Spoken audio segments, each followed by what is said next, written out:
Olá pessoal, bem-vindos à nossa aula de geometria analítica. Não vou entrar em detalhes, começar ela falando sobre o plano cartesiano, sobre os pontos. A gente vai falando conforme for aparecendo, a gente vai comentando e vai destrinchando isso daí. Então o primeiro ponto que a gente vai começar é começar lá do nada, né? Distância entre dois pontos dentro de um plano cartesiano. Então, quando a gente tem um ponto no plano cartesiano, a gente tem um elemento de x e um elemento de y, que ao se encontrar, representa aquele ponto. Então, se eu tenho dois pontos, eu tenho dois elementos desses. Eu tenho um x para um e um x para o outro. Um y de um e um y do outro. Então, nós temos que descobrir a distância. Professor, não é mais fácil pegar uma régua e medir essa distância? Não, nem sempre. Até porque na maioria das vezes a gente vai estar com ele no plano, você só vai ter os pares ordenados, ou muitas vezes você vai ter ele em situação inclinada, ou você nem sabe em que posição que ele está, você só vai ter as coordenadas indicadas. Então, se você não souber ou não tiver a noção do raciocínio a ser usado, você não consegue resolver. Para calcular a distância entre dois pontos, nós vamos ter três situações que podem aparecer esses pontos. A primeira situação é essa aqui, o segmento, que é a distância entre esses dois pontos, estar paralelo ao eixo do x. Então, o eixo do x está aqui embaixo, ele está paralelo a esse eixo. Como é que eu descubro isso? Isso é a parte mais fácil que tem, né? Porque olha só, se eu projetar a medida desse ângulo, desse ponto A até o eixo do x, eu vou ter aqui um valor que eu vou chamar de xa, porque eu não sei quanto vale isso aqui. Eu sei que ele está no x e eu sei que ele vem do A. Quanto ele vale, a gente não sabe, então a gente chama de xa. Quando você receber os pontos, é claro, ele vai vir com o valor. Né? Aqui não, a gente está fazendo a projeção de como calcula ele sem os números. E aqui eu tenho um xb. No y a mesma coisa, só que o y, olha só que coincide, né? O b e o a, eles estão na mesma linha, então ele coincide aqui no eixo do y, então eles são iguais. Então o valor do y-a e o valor do y-b é o mesmo. Então isso aqui não me ajuda muito, mas aqui ajuda. A distância de A até B é a mesma distância que eu tenho de XA até XB. Então como é que eu calculo isso? Que a distância de A até B vai ser igual o valor de XB menos o valor de XA. Só que tem um detalhe. Nós não sabemos em que lugar que está esses pontos. E nós sabemos que não tem distância negativa, a gente usa só distâncias positivas. Então, como resolver esse problema para que o resultado dê sempre positivo? Ele é colocado entre módulos. Quando eu tenho uma expressão, um número qualquer, colocado entre módulo, eu sei que o resultado sempre terá que ser positivo. Por isso que distância não tem negativa, o módulo faz com que obrigue ela a ser positiva. Então, para calcular a distância entre dois pontos, quando esses pontos estão paralelos ao eixo do x, faço um menos o outro. A coordenada menos a outra coordenada. No nosso caso, a gente só pegou as coordenadas de x, né, da do abscissa, porque como ele está paralelo, eu me interessa essa medida aqui. Aqui eu não tenho nada, né, nenhuma distância. Aqui eu tenho. Segundo caso, se o segmento é paralelo ao eixo do y, então agora ele está na vertical, está paralelo a y. Então agora é o mesmo raciocínio, só que o que altera é quem eu vou usar para calcular. Então aqui eu tenho que o xa é igual ao xb, porque eles estão na mesma linha. Eu seguindo para lá, procurando aqui o eixo do y, eu vou encontrar as minhas informações de YB e de YA. Usando o mesmo raciocínio, se eu quero essa distância, basta eu saber quanto vale isso daqui. Então eu pego um, subtraio do outro. Y, distância entre A e B, vai ser igual a YB menos YA.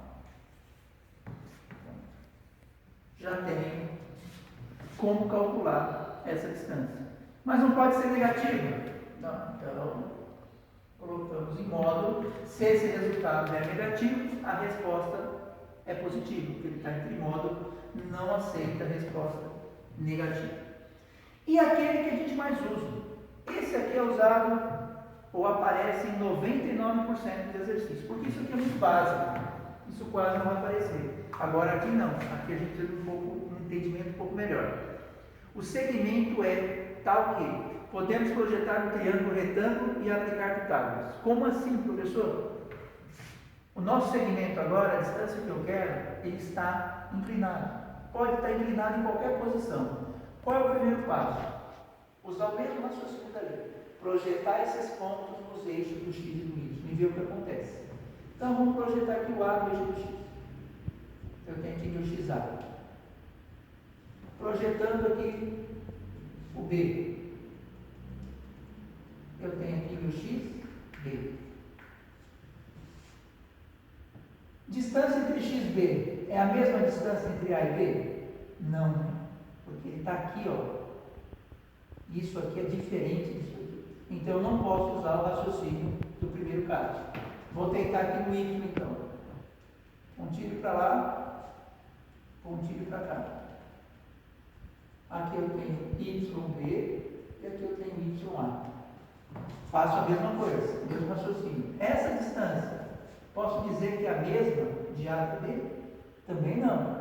Ele está inclinado, que essa distância é bem maior do que essa. Então não dá para usar também esse raciocínio. Mas se vocês perceberem uma coisa aqui, eu vou usar outra cor amarela, para a gente identificar o seguinte. Eu quero essa distância aqui. Se eu prolongar aqui, olha o que eu tenho. Um triângulo retângulo. Vou até colocar em amarelo aqui também esse pedacinho aqui. Que se encontra aqui nesse pontinho. Vou chamar ele de C. Pronto. Então, olha o que eu tenho. Eu quero descobrir essa distância, que é a distância de A a B. Distância de A a B. Eu quero descobrir ela. E num triângulo retângulo, onde eu tenho aqui um ângulo de 90 graus, eu tendo essas duas informações, eu consigo descobrir uma terceira. Eu tenho essas duas, eu consigo descobrir essa terceira. Eu tenho essa e essa, eu consigo descobrir essa. Professor, mas eu não tenho nenhuma informação. Claro que você tem. Você acabou de tentar descobrir se essa distância era igual a essa. Então você tem essa distância. Se você tem essas informações, você tem essa distância. Se você tem essas informações, você também tem essa.